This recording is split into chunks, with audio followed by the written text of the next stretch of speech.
Bonjour à tous, c'est Julien. Alors on se retrouve aujourd'hui pour l'unboxing et le test de ce petit SSD qui va aller dans ma partie gaming de mon desk. Donc je vais l'ouvrir tout de suite pour vous montrer. Donc c'est un SSD de chez Intel, le 660p dans sa version 512 Go. Allez, on se retrouve tout de suite pour le déballage du produit. Voilà l'emballage de ce petit SSD. Alors par rapport à celui que j'avais déjà ouvert, enfin déballé pour la partie pour Windows dans le desk, c'était aussi un SSD de chez Intel, c'était le 720p. Alors dans le 720p, si vous vous rappelez bien, le packaging n'était vraiment pas terrible, c'était un carton blanc basique, alors que celui-là sur cette génération il est beaucoup plus sympathique. Alors on n'a quand même pas beaucoup d'infos, on a ici 512 Go, les références, garantie de 5 ans, le format M280, donc 2280, en PC Express x4. Voilà, on n'a aucune indication sous les débits sur ce packaging. Non. Alors moi je les ai trouvés, donc en lecture il est à 1500 mégasecondes et 1000 mégas en écriture. Voilà. Allez. Alors dedans on retrouve le SSD, une petite notice. Alors voilà. Ce que je peux dire par rapport la différence entre le 720p et celui-là, c'est que autant le packaging du 720p était vraiment pas terrible, mais il y avait un PCB noir sur le SSD qui le rendait vraiment sympathique, et puis sur la carte mère on le voit pas du tout, malgré qu'il soit sur un cover sous une protection thermique. Voilà, donc la petite étiquette avec les caractéristiques, je sais pas si on le verra. Voilà, donc un SSD tout à fait classique. Alors par contre ce qu'il est moins, bon j'avais vu en le commandant que le PCB serait vert. Du coup j'ai commandé cette petite chose là. Voilà, on va le déballer tout de suite. Voilà, un petit dissipateur de chez EK. Alors je sais pas si ça aide vraiment au niveau de la dissipation thermique, je verrai au niveau des tests. Mais en tout cas ça cachera le verre tout moche du PCB, mais bon, quand je l'ai commandé il était vraiment pas cher. C'est pour ça que pour un SSD NVMe de 512 Go je l'ai choisi, tout simplement. Alors on a aussi dedans une petite notice d'installation, voilà, et des pads thermiques. Voilà, c'est tout. Et ah oui, aussi ces clips là pour pouvoir je suppose bien accrocher le SSD au dissipateur. Allez, on se retrouve dans le desk pour installer tout ça. Alors j'ai récupéré le SSD, voilà, le dissipateur avec la backplate. Donc si j'ai bien compris comment ça fonctionne, c'est comme ceci, avec ici ce truc là, et normalement on a ces deux petits clips qui viennent se mettre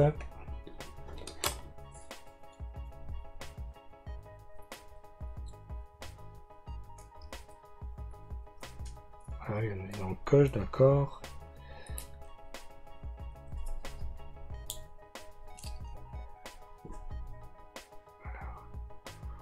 On a les encoches ici. Je vais essayer de faire un montage à blanc quand même, parce que faut pas couper une fois qu'il y a les pads. D'accord, tout simplement. Voilà. Tout simplement. Voilà, ça va donner ça. On voit encore un tout petit chouïa de verre là, mais quand ça sera dans le boîtier, enfin sur la carte mère, on verra. Je pense que rien du tout. Vraiment un tout petit liseré, c'est pas mal. Ok, c'est parti. Allez, je vais enlever ça.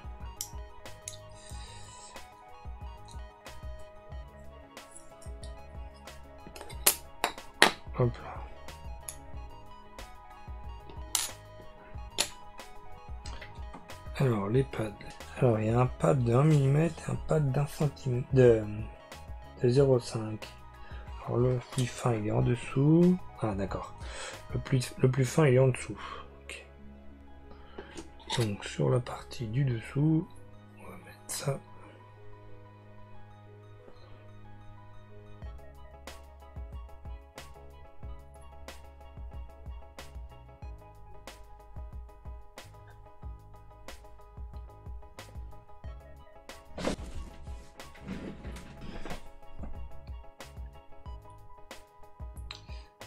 Ouais, alors je me ferai pas avoir sur l'autre, faut le couper avant. Hein.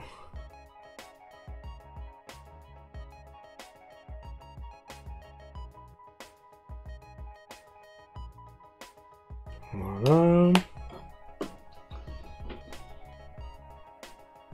Parce que du coup c'est gâché le pad. Ok.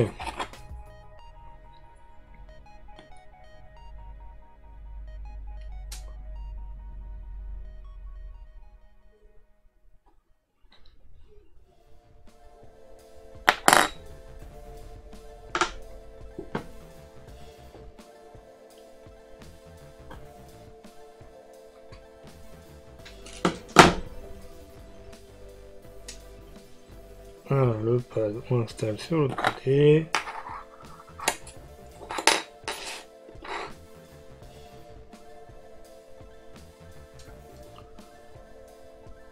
C'est très bien expliqué de la part de chez Oka, c'est vraiment bien fait. Est-ce que ça a vraiment une utilité par contre? Ça, je demande encore à voir.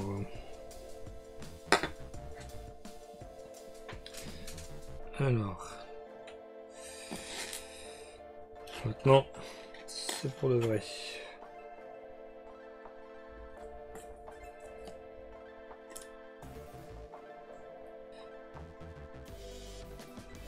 Pas se couper mon lit.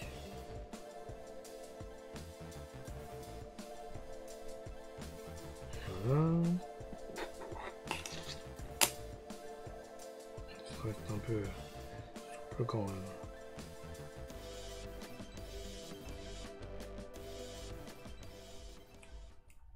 Voilà, enfin.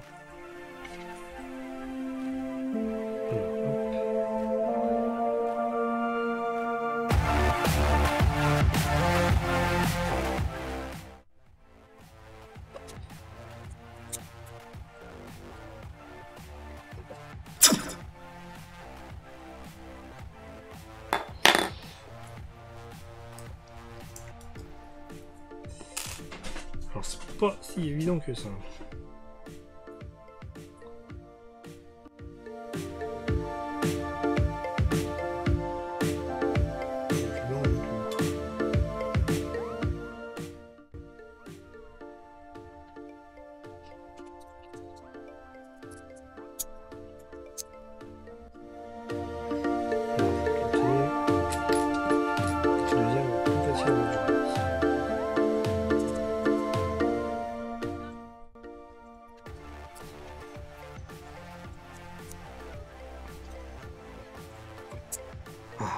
Voilà. Enfin. Allez. Là.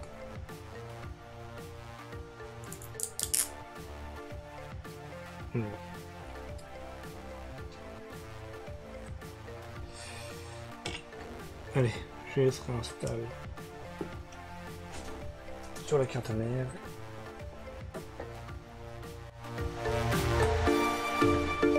Du coup, pas besoin d'aider pour qu'il se rabaisse.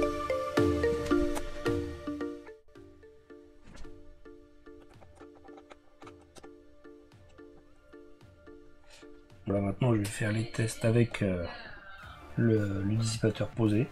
En tout cas, moi l'effet était à la base esthétique et bon, comme on le voit juste ici, il y a encore un petit peu de vert, mais c'est pas mal. Alors on se retrouve ici avec le premier benchmark du SSD, donc on s'aperçoit qu'au niveau des débits indiqués par Intel, on est assez proche, hein. C'était 1500 en lecture et 1000 en écriture, donc là on est à 1455 et 980, donc ça va. Côté température, au moment des tests, il faisait 25 degrés dans la pièce, donc là on est à 34, ce qui est correct. Je rappelle, on est toujours sans dissipateur. Donc là on est au troisième benchmark que j'ai relancé de suite. Les débits bon, sont toujours corrects, voire meilleurs que dans le premier, mais bon, pas grande différence. Par contre, on voit que la température, là, on est passé à 58 degrés sans dissipateur. Donc 58 degrés, on s'aperçoit qu'il n'y a toujours pas de throttle du SSD, hein, il suit toujours les débits, mais il y a une température assez élevée. Alors là, on est au premier benchmark avec le dissipateur de Shuoka. Donc je pense qu'il y a eu un petit souci au niveau du rafraîchissement du logiciel de Crystal Disk Mark, parce que sur HW Monitor on est à 37 alors qu'on est que à 26 sur Crystal Disk. Donc tout à l'heure on était à 36, on est à 37, donc les températures sont kiff kiff au niveau du premier bench. Là on passe au quatrième benchmark, et oui tout à l'heure j'ai eu besoin que de 3 pour atteindre les 58 degrés, alors que là au bout de 4 je ne suis que à 41, donc j'ai gagné 17 degrés, hein, pas loin de 20 degrés de différence avec ou sans dissipateur. Je suis assez surpris du résultat, 20 degrés c'est quand même assez énorme. Après au niveau des résultats des débits, avec ou sans dissipateur c'est kiff kiff. Alors voilà, je vous rajoute un petit bench sur le logiciel HDTune, juste pour voir, voir si les résultats étaient bien cohérents avec ce qu'on avait avant. Ça l'est. Donc voilà, on se retrouve tout de suite pour une petite conclusion. Alors voilà, on se retrouve dans la conclusion de cet unboxing et ce test du SSD. Alors moi, je l'ai acheté pour sa capacité, son prix. Un NVMe à ce prix-là, bon, ça évolue très rapidement en ce moment les SSD. Donc, au moment où je l'ai acheté, il valait largement le coup. Après, j'en suis content, malgré le PCB vert. Après, avec le dissipateur qui fait son boulot aussi bien esthétique que en termes de chaleur. Même si je pense que dans un usage domestique, on n'aura jamais de problème de throttle. Il faudrait vraiment avoir un usage vraiment intensif du SSD pour avoir vraiment des baisses de performance sans dissipateur. Après, avec, c'est mieux. Voilà, si vous voulez acheter ce SSD, franchement, je vous le conseille. Après, maintenant, les prix évoluent tellement vite, peut-être que pour le même prix, vous pouvez avoir un NVMe qui sature le bus PCI Express, que celui-là ne sature pas. Donc voilà, c'est tout ce que je pouvais dire sur ce petit SSD. Alors, n'hésitez pas à mettre un petit pouce bleu si la vidéo vous a plu, et de vous abonner si ce n'est pas déjà fait. Pour ceux qui veulent me soutenir, bien sûr, il y a toujours mon YouTube, ce que je mettrai en lien dans la description. Allez, à bientôt pour de prochaines vidéos. Ciao tout le monde.